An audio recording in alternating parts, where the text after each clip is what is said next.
Hi, I'm Melissa Vance with the Wayne County Area Chamber of Commerce, and I'd like to welcome you to Chamber Chat. This week we're going to talk with Valerie Shaffer from the EDC about National Manufacturing Day and all of the exciting events that will take place on that day in October. And then we will be taking a look at the upcoming China trip that you can be a part of in 2020. And we'll wrap up with an interview with Brenda McLane, who owns and operates Hometown Media Group, Western Wayne News, and the Nettle Creek Gazette. And thank you for tuning in.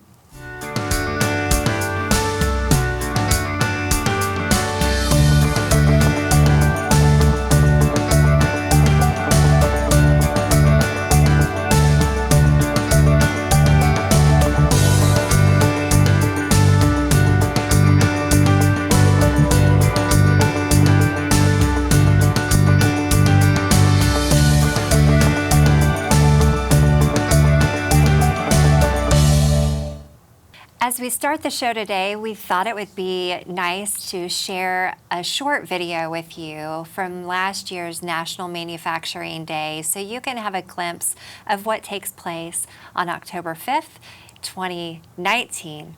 Here it is.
As you can see, the students had a great time last year at National Manufacturing Day.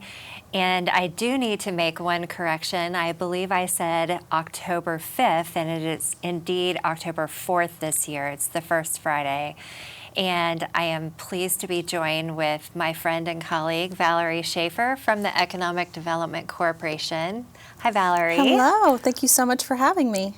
Welcome to Chamber Chat. It's been a while since we've had you on the show. It has. It's always nice to talk to you and work with you on projects like National Manufacturing Day.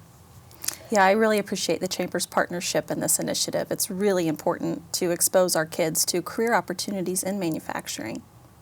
When we talk about the partnerships that we have had for this initiative, Ivy Tech obviously is a huge player, and then all of the manufacturers that are involved as well. Mm-hmm. Talk a little bit about how this initially came together, because it was developed before my tenure, and talk about how it came together and then what the roles are of the individual organizations. Sure. Well, Manufacturing Day is a national celebration of the manufacturing industry. We all know they play such a huge role in our national economy, and here in Wayne County, they represent 20% of the jobs available in our community are in manufacturing. So it's really important that we recognize that and we honor that because they are the major employers in the Wayne County area. Manufacturing Day is a way to not only celebrate that, but expose our youth to career opportunities in manufacturing. Because this is a national celebration, they've already created the framework. So as a community, we could just jump on that framework and set up tours for our students, and then we work with all of the school districts to get the kids out of the classroom and into the plant so they can experience firsthand what it's like to work in manufacturing, not only on the production floor, but also within the management field as well. You know, there's a lot of opportunity within the office, such as accounting and marketing and engineering and supervisory and plant management that are all career fields as well. So really we worked, the EDC, the Chamber, and Ivy Tech have been working for 6 years now in partnership to bring National Manufacturing Day to Wayne County. So it's been a great partnership with all three entities. We all pitch in and we organize lunch for the students at Ivy Tech. Ivy Tech puts on a small program to let students know about the educational training that they offer within the manufacturing field. And then the Chamber and the EDC together reach out to manufacturers, and we gain participation by our industry to welcome the students into their plants. This year, I think we have confirmed about 212 students that will be participating and traveling around and making that circuit. Talk about the schools and a little bit and how they see this being a good fit for the students that they have and partnering together with the things that they're already doing in the classroom. Yeah, it's really exciting to have all 5 school districts participating this year. I think it's a great way to bring all of the districts together for, you know, one common initiative. And it's neat because the students all get to interact with one another during the lunch hour. So they'll see students from, you know, different schools that they might not typically see during the school day. But to me, I'm just so grateful that the schools see the value in this. They understand that they need to open up career pathways to all of their students to expose them to different career fields, and this does just that. It's extremely important for a lot of our students in the vocational programs who are actually already pursuing classes and learning about manufacturing and the types of skills that it takes. But for a lot of the students who don't have a plan after high school, it's a way to pique their interest to potentially go into manufacturing post-high school. I think one of the things that we've talked about frequently, and you hit on it a little bit, is that manufacturing isn't just running a machine, although that's a huge part of the workforce and very important, obviously, part of the workforce. That's not the only job that's available there. And if we can even get the message out to some of the students that are headed to a four-year college to get an accounting degree or want to go into business or have a future in leadership, to really identify you can start here and move your way up.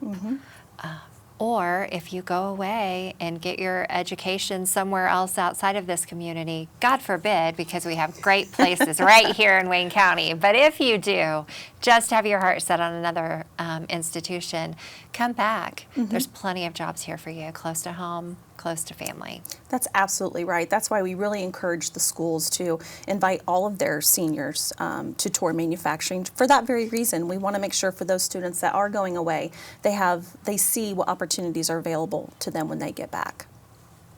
And then it might also pique some interest of students that don't have a plan to say, I will consider a career in manufacturing, but perhaps first they might go to Ivy Tech and Purdue and seek the type of formal education that they would need in order to obtain higher level jobs within the field. Exactly.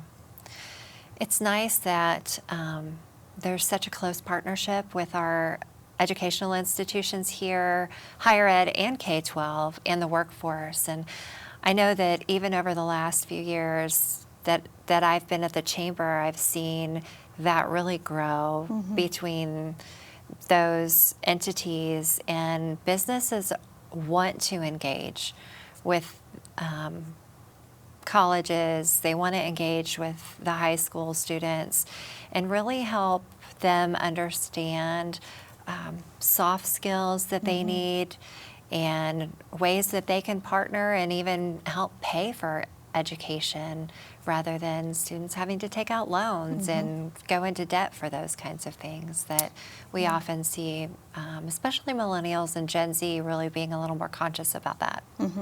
Yeah, you're right. A lot of people don't know that companies are willing to pay for your education if you're willing to take that initiative to want to learn more and take steps up within a company. And I think you hit on a good point about the employer engagement piece. Employers are really looking forward to hosting students because with unemployment as low as it is, everyone is competing for a workforce. And so the more that they can get in front of students and expose them to their company and their culture and try to encourage them to consider working for them versus their competitors, the better off that they'll be in the end. So we're starting to see a great shift within Wayne County where we're seeing great partnerships not only among organizations like the EDC and the Chamber and IB Tech, but also with our employers wanting to be engaged in the schools, and that's just so important for the future of our students. Absolutely. Well, it's always a pleasure to work with you and your team at the EDC as well as IB Tech and others to pull off this day, and we're looking forward to it. I know there'll be more photos that we can share with our viewers after the event. You can always check out the Chamber's Facebook page. We'll be posting lots of pictures there. Or check out our website at WC Area Chamber for more information on this or any of the other things that you hear about. Thanks, Valerie, for being with us. Thank you. Now we are going to give you an inside look of what may be coming in your future 2020 for a special trip to China along with the Chamber.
Welcome back. Now I am joined with one of the Chamber board members, but also a local business owner and Chamber member, Hometown Media Group, Brenda McLane. Nice to have you with me, Brenda. Thank you for inviting me. I appreciate it.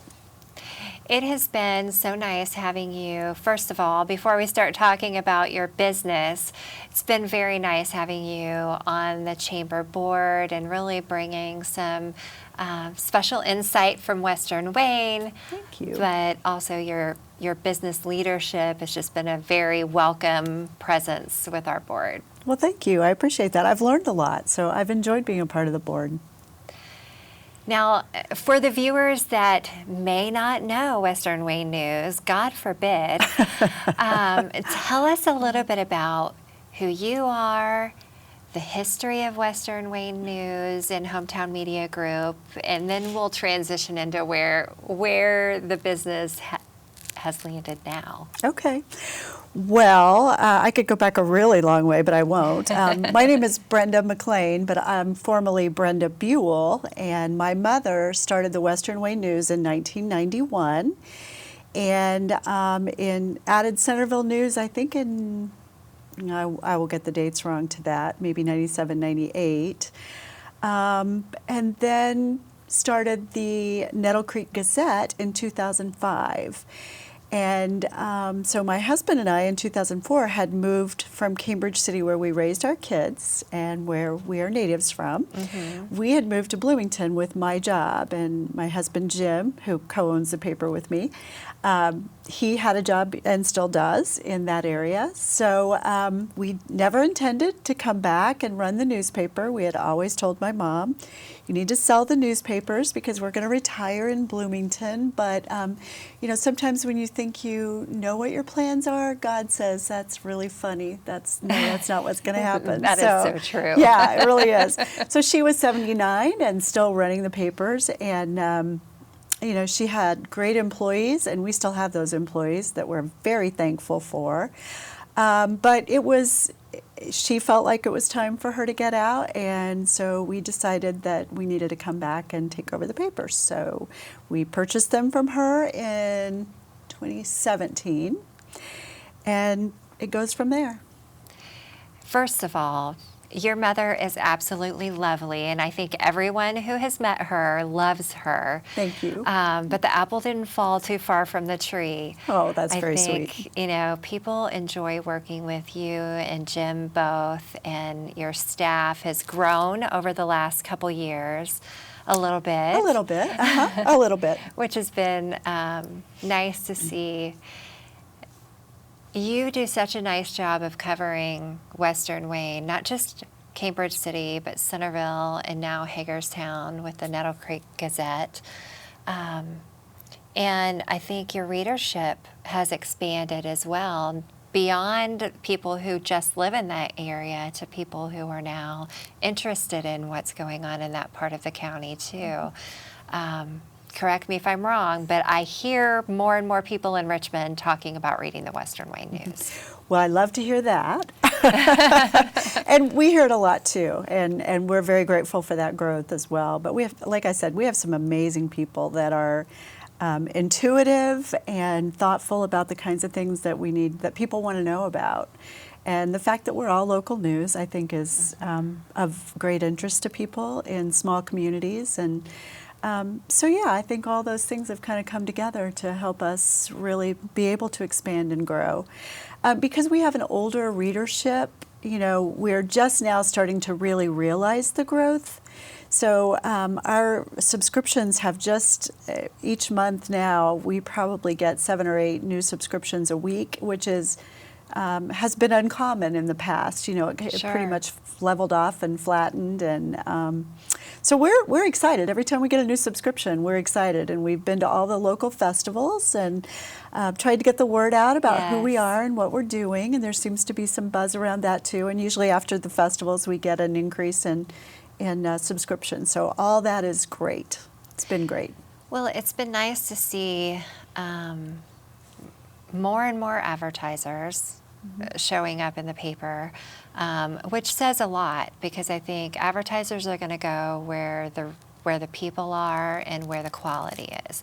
So seeing that grow, and this is just the chamber person talking here, but that's been nice. And the stories that you cover are relevant stories to our community. We hope so. There are the fun feature things like Lindsay Sankey's column. Oh, Lindsay's great. She is so fun. So there's still the fun feature stories in there, but you've got the news stories that are very relevant. And I know that the people appreciate that. Well, thank you. We are continually trying to talk to people about what they want to see. And, you know, as we talk about trying to become a fully comprehensive countywide coverage in the rural areas, you know, we're learning more and more about what each small town kind of faces, and we've had a lot of encouragement to start, you know, doing more in the Richmond area. So I don't know how that'll go, you know. It's but we will always be a weekly paper, or at least we will never be a daily paper as long as the McLanes own it. I'm pretty sure of that. So. Well, and so you kind of touched on one of the questions that I was going to ask you, just because I know everyone asks you this, and that is, are you considering at some point adding Richmond to your lineup? Well, we're slowly creeping in, and I call it county coverage because it is things that are relevant to, things that happen in Richmond are relevant to everybody around the county and surrounding counties. We don't live in a bubble. So it's important for us to cover a lot of things that happen in Richmond, even though we're in Cambridge City and covering Hagerstown and all the other small communities. So I say yes, but I can't tell you how far that will go. You know, there's always the staffing issue. We don't have a salesperson right now. I am our salesperson, so if I'm tied up in meetings, you know, you can usually tell a difference in the advertising schedule for the week or weeks to come. Sure. So, you know, and we're always looking for more freelance, contract, and volunteer writers. We have several volunteer writers. Dr. Richard Feldman, who is a former state health director in Indiana, he writes columns for us now, and he's very insightful and so knowledgeable about so many things. So we were excited to add our health and wellness. That's outstanding. Yeah, and he's contributed a lot to that, and he is a volunteer writer. So, you know, we're open to those kinds of things. I'll put that appeal out there, you know. And that's another part of, you know, this being locally owned in a small town paper. I say small town paper, but it's not really necessarily a small town. Yes, Cambridge City is a small town, but again, your reach, I think, is extending beyond what Cambridge City is. So, but being locally owned, you have that flexibility of making it what you want, really creating we can. That has been brand. very nice, yes. Yeah. So you've now moved, even though you didn't think you were going to move back from Bloomington, you have now moved back from Bloomington and made Cambridge City your home again. Correct. And it's been really neat to see you and Jim jump right into being involved in the community, not just with Chamber, but with Main Street organization in Cambridge City, and seeing great things happen in that realm as well. Is there anything you want to share with our viewers while you have the camera? Oh, I think there's some very exciting things happening in Cambridge City, and it's not anything to do with us moving back here. It's the momentum created among a lot of people working together, and there have been some people who have made some significant investments in Cambridge City recently, and of course the Wayne County Foundation getting a grant to explore an arts center. That is huge for a small town like Cambridge City, and so. I think people just work together well, and I think things are coming together well, and it's just an exciting time to be there, to be honest. Well, you have the small Main Street businesses and restaurants that are very engaged. You have industry like Sugar Creek and Dot that are Wonderful invested partners. in the community, And you have volunteers that care about their community. So all of those things coming together, it's a pleasure always to be over in Cambridge City and exploring. Good. Tell all your friends. Yes, exactly. I love Cambridge City, and I love coming over there for dinner or just to stop in some of the shops.